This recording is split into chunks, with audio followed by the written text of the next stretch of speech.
4 Oktober. Ons is volkome in Christus, deur in die waarheid te wandel.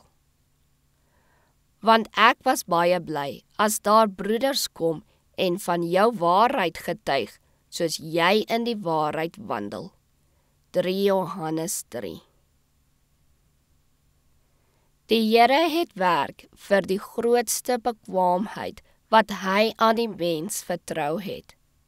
In die taak om sy koninkryk op te bou, kan ons elke vermoë wat God ons gegee het, net so getrou gebruik as wat Daniël dit in Babel gebruik het, toe hy getrou bevind is in elke plig teenoor die mens en loyaal teenoor sy God.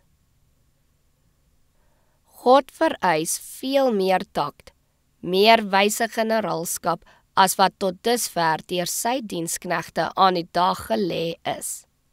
Daar is behoefte aan heldere, geheiligde denke en ywerige werk om die listige planne van die Satan teen te werk. Daar is behoefte aan 'n hoë standaard, 'n heiliger, meer vasberade, selfopofferende strewe in die Here se werk. Ons jong mense moet opgevoed word om 'n hoër standaard te bereik, om te besef dat hulle tans oor hulle ewige losbestemming besluit.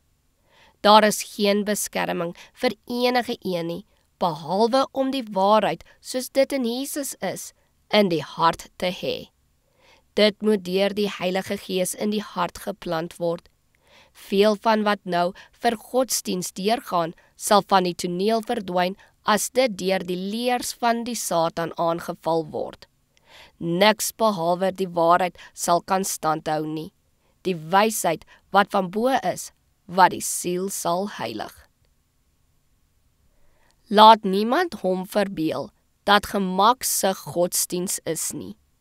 Moenie selfsug koester nie. Laat die jong mense leer om hul drange te beheers en op hul hoede te wees vir spandabelheid in die uitgee van geld. Laat almal die oog op Jesus gefestig hou, sy karakter bepeins en sy voetstappe volg. As die waarheid aangeneem word, is dit tot voortdurende uitbreiding en nuwe ontwikkeling in staat.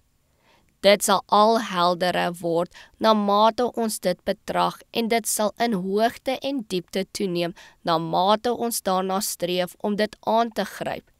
Sodoende sal dit ons tot die standaard van volmaaktheid verhef en dit sal ons geloof en vertroue in God gee as ons krag vir die werk voor ons.